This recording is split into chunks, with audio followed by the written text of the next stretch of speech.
یہ رکھ لیجیے۔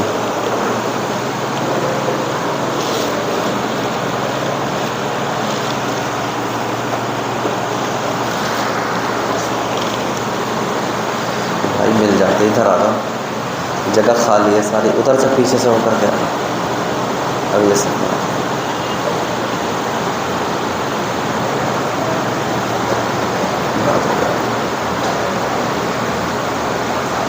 نحمده ونصلي على رسوله الكريم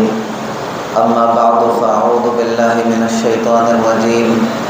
بسم الله الرحمن الرحيم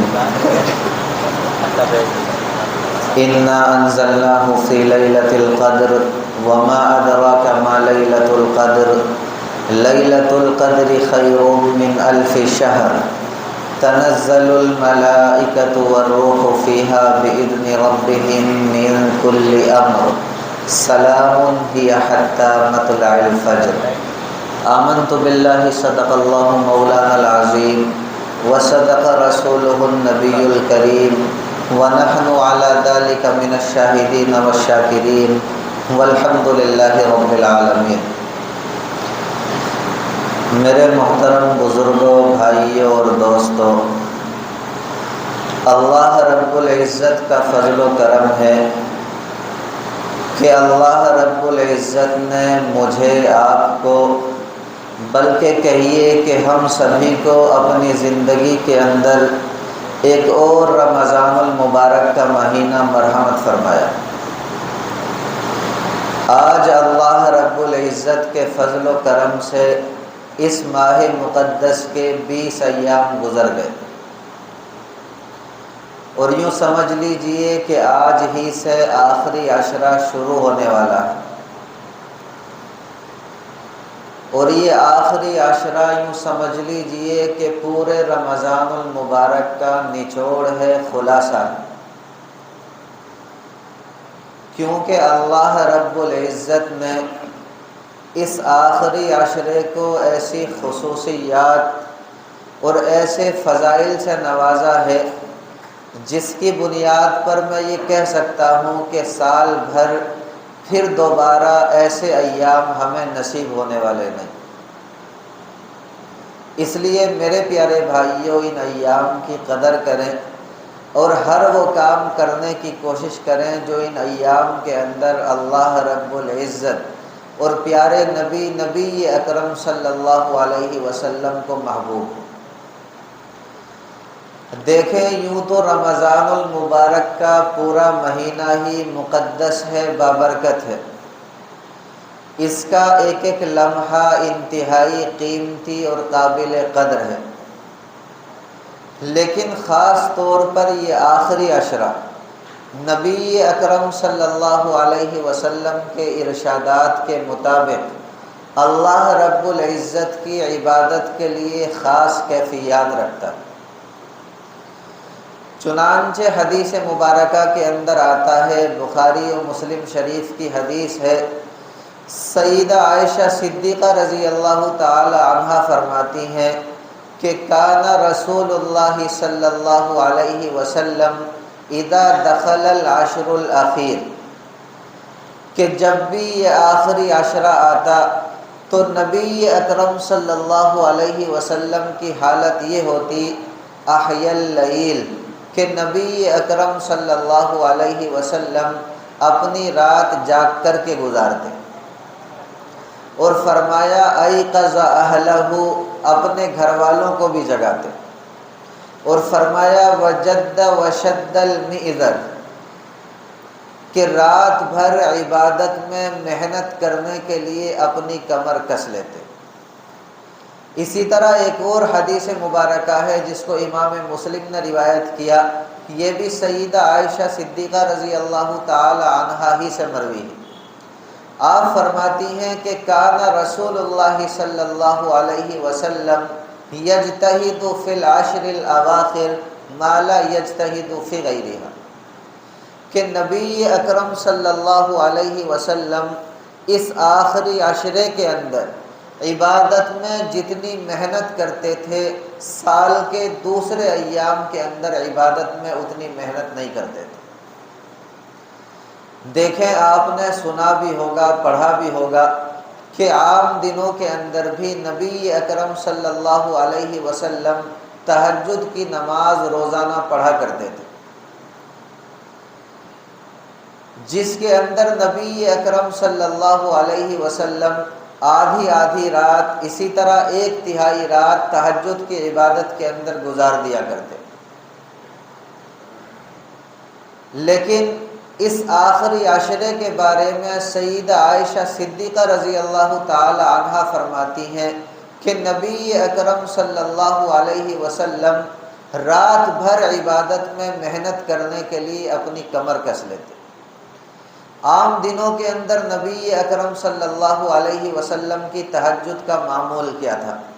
آپ وہ بھی سنیں۔ دیکھیں سنن نسائی کی روایت ہے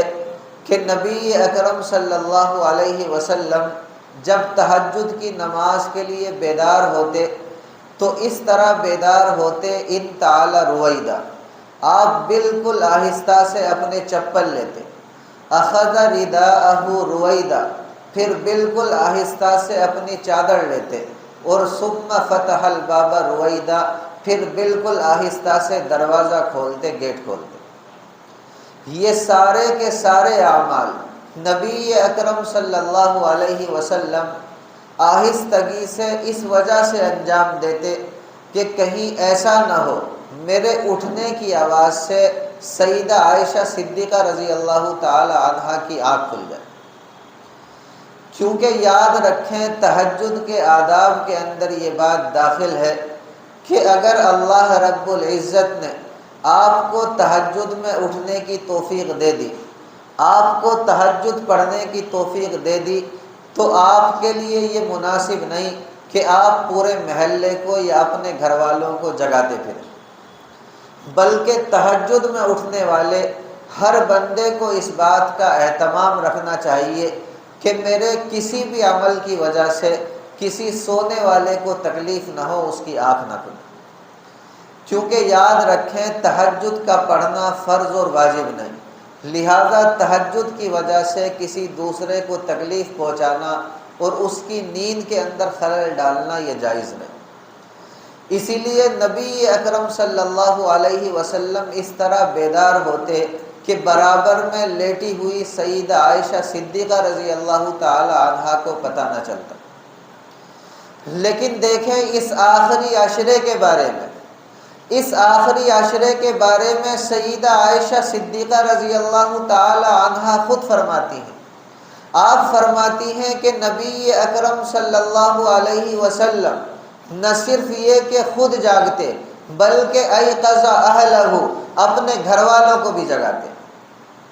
اور یہ فرماتے کہ یہ آخری عشرہ ہے، یہ اللہ رب العزت کی رحمتوں کا موسم بہار ہے۔ اس آخری عشرے کے اندر اللہ رب العزت کی رحمتیں اللہ رب العزت کے بندوں کے اوپر جھوم جھوم کر کے برسا کرتی ہیں۔ اس آخری عشرے کے اندر سوتے رہنا محرومی کی بات ہے، لہٰذا اٹھ جاؤ اور اٹھ کر کے اللہ رب العزت کی رحمتوں سے اپنے دامنوں کو بھر لو۔ پھر آپ دیکھیں میرے پیارے بھائیوں، اسی آخری عشرے کے اندر اللہ رب العزت نے ایک رات رکھی جس کا نام ہے شب قدر، جس کے بارے میں قرآن مقدس کے اندر اللہ رب العزت کا یہ اعلان ہے کہ لیلۃ القدر خیر من الف شہر، کہ شب قدر جو ہے وہ 1000 مہینوں سے بہتر ہے۔ یہاں پر سوال یہ پیدا ہوتا ہے کہ اللہ رب العزت نے یہ کیوں فرمایا کہ 1000 مہینوں سے بہتر؟ جواب اس کا یہ ہے کہ ایک مرتبہ نبی اکرم صلی اللہ علیہ وسلم نے اپنے پیارے اصحاب کے سامنے پچھلی امتوں کے عبادت گزاروں کا تذکرہ فرمایا، اور یہ فرمایا کہ ان کی عمریں جو ہیں وہ بڑی لمبی ہوا کرتی تھی۔ آپ دیکھیں قرآن مقدس کے اندر خود سیدنا نوح علی نبینا علیہم الصلاۃ والسلام کے بارے میں ارشاد ہے، اللہ رب العزت نے فرمایا فَلَبِثَ فِيهِمْ أَلْفَ سَنَةٍ إِلَّا 50 عاما، کہ سیدنا نوح علی نبینا علیہم الصلاۃ والسلام کی عمر 950 سال ہوئی۔ آپ کے علاوہ اور امت کی عمریں بھی بڑی لمبی ہوا کرتی تھی، کسی کی عمر 700 سال، کسی کی عمر 500 سال، اسی طرح کسی کی عمر 1000 سال ہوئی۔ تو نبی اکرم صلی اللہ علیہ وسلم نے یہ تذکرہ فرمایا کہ بھائی پہلی امتوں کی عمریں بڑی لمبی ہوا کرتی تھی۔ جب صحابہ کرام نے یہ جملہ سنا تو صحابہ کرام نے اپنی حسرت کا اظہار فرمایا اور یہ فرمایا یا رسول اللہ صلی اللہ علیہ وسلم، یہ لمبی لمبی عمروں والے لوگ تھے، اور جتنی ان حضرات کی عمریں زیادہ ہوئی اتنا ہی ان حضرات کو اللہ رب العزت کی عبادت کرنے اور اطاعت کرنے کا موقع بھی زیادہ ملا، جس کے نتیجے میں ان حضرات نے اللہ رب العزت کی رحمتوں سے اپنے دامنوں کو بھر لیا۔ کیونکہ ساری کی ساری زندگی عبادت میں گزار دی، لہٰذا ان کی نمازوں کی تعداد ہم سے زیادہ، ان کے روزوں کی تعداد ہم سے زیادہ، ان کے ذکر و اذکار کی تعداد ہم سے زیادہ، ان کی تسبیح و تلاوت کی تعداد ہم سے زیادہ۔ اور اے اللہ کے پیارے حبیب سرکار دو عالم صلی اللہ علیہ وسلم، ہم تو بڑی ہی کم عمروں والے لوگ ہیں، ہم کتنی ہی عبادت کیوں نہ کر لیں پھر بھی ان کی برابری کو نہیں پہنچ سکتے، تو کیا ہے اللہ کے پیارے نبی صلی اللہ علیہ وسلم، ہم مرتبے اور مقام کے اعتبار سے ان سے پیچھے رہ جائیں گے۔ اس پر میرے پیارے بھائیوں اللہ رب العزت نے یہ شب قدر کا تحفہ دیا۔ اسی طرح دیکھیں تفسیر کی روایات سے معلوم ہوتا ہے کہ ایک مرتبہ نبی اکرم صلی اللہ علیہ وسلم نے اپنے اصحاب کے سامنے بنی اسرائیل کے ایک شخص کا تذکرہ فرمایا کہ وہ مسلسل 1000 سال تک ہتھیار بند ہو کر اللہ رب العزت کے راستے میں جہاد کرتا رہا، لڑتا رہا، جسے سن کر صحابہ کرام کو بڑا تعجب ہو۔ اسی طرح دیکھیں ایک حدیث مبارکہ کے اندر آتا ہے کہ ایک مرتبہ نبی اکرم صلی اللہ علیہ وسلم نے حضرت ایوب، حضرت زکریا، حضرت حزقیل، اسی طرح حضرت یوشع ابن نون علیہم السلام، ان 4 حضرات کا تذکرہ فرمایا کہ انہوں نے 80 سال اللہ رب العزت کی عبادت اس طرح کی کہ پلک تک نہیں جھپکی۔ اسے سن کر صحابہ کرام کو بڑا تعجب ہو۔ اسی طرح دیکھیں ایک حدیث مبارکہ کے اندر آتا ہے کہ ایک مرتبہ نبی اکرم صلی اللہ علیہ وسلم کو خود یہ احساس ہوا کہ یا اللہ میری امت کی عمریں بڑی کم ہیں اور پچھلی امت کے عبادت گزاروں کی عمریں بڑی زیادہ ہوئی، اے اللہ میری امت کے لوگ کتنی ہی عبادت کیوں نہ کر لیں تب بھی یہ ان کے مقام کو نہیں پہنچ سکتے، ان کی برابری کو نہیں پہنچ سکتے۔ تو بہرحال میں عرض یہ کر رہا تھا کہ وجہ جو بھی بنی ہو، اللہ رب العزت نے سورہ قدر نازل فرمائی اور اس کے اندر ہمیں یہ انعام دیا کہ اے امت محمدیہ صلی اللہ علیہ وسلم، آپ گھبراؤ نہیں، بے شک آپ کی عمریں ان لوگوں کے مقابلے میں بڑی کم ہیں، لیکن ہم آپ کو ایک رات ایسی دے رہے ہیں کہ اگر آپ اس ایک رات کے اندر جاگ کر عبادت کر لو گے تو آپ کی وہ ایک رات کی عبادت ان لوگوں کی 1000 مہینوں کی عبادت سے کہیں زیادہ بہتر۔ اور دیکھیں اللہ رب العزت نے جو لفظ استعمال فرمایا وہ ہے خیر، اور عربی جاننے والے حضرات جانتے ہیں کہ خیر کے معنی بہتر کے نہیں بلکہ کہیں زیادہ بہتر کے آتے ہیں، اس لیے ہم یہ ترجمہ کریں گے کہ لیلۃ القدر خیر من الف شہر، کہ شب قدر جو ہے وہ 1000 مہینوں سے کہیں زیادہ بہتر ہے۔ اور کتنی بہتر ہے یہ اللہ رب العزت ہی بہتر جانتے ہیں۔ ہاں البتہ اتنی بات میرے پیارے بھائیوں آپ کے سامنے رکھ دو کہ یہ بھی اللہ رب العزت کی حکمت ہے کہ اتنی بڑی نعمت اگر ہمیں ایسے ہی دے دیتے تو یقیناً ہم ناقدری کرتے، اسی لیے یہ فرمایا کہ بھائی اس نعمت کو حاصل کرنے کے لیے تھوڑی محنت بھی کرو، اس نعمت کو حاصل کرنے کے لیے تھوڑی مشقت بھی اٹھاؤ، وہ یہ کہ ہم یہ نہیں بتاتے کہ یہ رات ہوتی کون سی، بس اتنا اشارہ دے دیتے ہیں کہ رمضان المبارک کے آخری عشرے کی طاق راتوں میں یہ رات آتی، یعنی 21ویں، 23ویں، 25ویں، 27ویں، 29ویں، ان 5 راتوں میں سے کسی نہ کسی میں یہ ایک رات ضرور آتی۔ اور یاد رکھیں یہ بھی ضروری نہیں کہ اگر اس سال یہ رات جو ہے 21ویں شب میں آئے تو اگلے سال بھی 21ویں ہی شب میں آئے، ہو سکتا ہے کہ اگلے سال 23 میں آ جائے، 25 میں آ جائے، کسی بھی رات کے اندر بدل سکتی ہے۔ اس لیے اگر ہمیں شب قدر کی فضیلت کو حاصل کرنا ہے، اگر ہمیں شب قدر کے انوار و برکات سے فائدہ اٹھانا ہے تو میرے پیارے بھائیوں ان 5 راتوں کے اندر جاگنے کا اہتمام کرنا پڑے گا۔ اور میں کہتا ہوں کہ اتنی بڑی نعمت کو حاصل کرنے کے لیے ہمارے لیے ان 5 راتوں میں جاگنا کوئی بڑی بات نہیں، بس اللہ رب العزت ہمارا ایمان جو ہے وہ اس درجے کا کر دے۔ آخر میں دیکھیے بہت ہی مختصر انداز میں یہ بات آپ کے سامنے رکھ دوں، دیکھیں اللہ رب العزت نے اس آخری عشرے کے اندر ایک عبادت اور رکھی ہے، اور سچی بات یہ ہے کہ یہی ایک عبادت ایسی ہے جس کا نام ہے اعتکاف۔ اگر آپ اس عبادت کو پالو گے اور اعتکاف کے اندر بیٹھ جاؤ گے تو انشاءاللہ ثم انشاءاللہ شب قدر کے تمام انوار و برکات سے آپ فائدہ اٹھا لیں گے۔ دیکھیں اعتکاف جو ہے یہ شرعی اعتبار سے اگرچہ سنت کفایہ ہے، جس کا مطلب یہ ہے کہ ہر بندے کے اوپر، ہر شخص کے اوپر یہ عبادت لازم نہیں، ضروری نہیں، بلکہ پورے محلے اور بستی میں سے اگر ایک بندہ بھی اس عبادت کو انجام دے لے تو دوسرے لوگ کو چھوڑنے کے وبال سے محفوظ ہو جاتے ہیں، بچ جاتے ہیں۔ لیکن یاد رکھیں اس شرعی حیثیت سے اعتکاف کی عظمت اور افادیت کے اوپر کوئی فرق نہیں پڑتا۔ اعتکاف کے بارے میں سرکار دو عالم صلی اللہ علیہ وسلم نے بڑی فضیلت بیان فرمائی۔ دیکھیں مشکاۃ شریف کے اندر ایک حدیث ہے جس میں نبی اکرم صلی اللہ علیہ وسلم ارشاد فرماتے ہیں، آپ فرماتے ہیں المعتکف هو یعتکف الذنوب، کہ اعتکاف کرنے والا جو ہے وہ گناہوں سے بچا رہتا ہے، محفوظ رہتا ہے۔ اور فرمایا وَيُجْزَى لَهُ مِنَ الْحَسَنَاتِ كَعَامِلِ الْحَسَنَاتِ كُلِّهَا، اعتکاف کرنے والے کو اللہ رب العزت ان تمام نیکیوں کا جنہیں وہ اعتکاف کی وجہ سے کر نہیں سکتا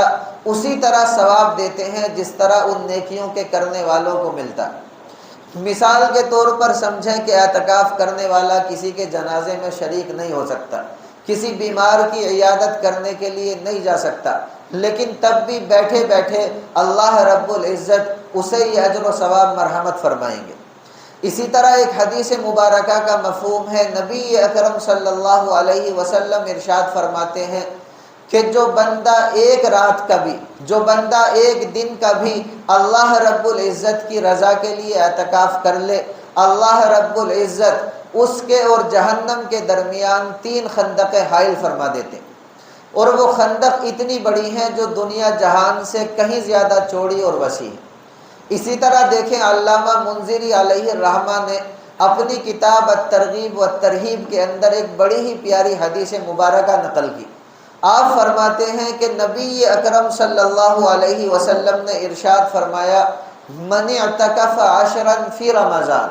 کہ جو بندہ رمضان المبارک کے 10 دنوں کا اعتکاف کر لے کان کحجتین و عمرتین، اللہ رب العزت کی نگاہوں میں وہ ایسا ہے جیسے اس نے 2 حج ادا کر لیے ہوں اور 2 عمرے ادا کر لیے ہوں۔ بتائیے اس سے بڑی فضیلت اور کیا ہوگی؟ تو اللہ رب العزت سے دعا کریں میرے لیے، اپنے لیے، ساری امت مسلمہ کے لیے، کہ اللہ رب العزت ہر مومن کو رمضان المبارک کے ہر پل اور ہر گھڑی کی قدردانی کی توفیق مرحمت فرما دے۔ وما علینا الا البلاغ۔ بھائی سنتیں پڑھ لیں جنہوں نے سنت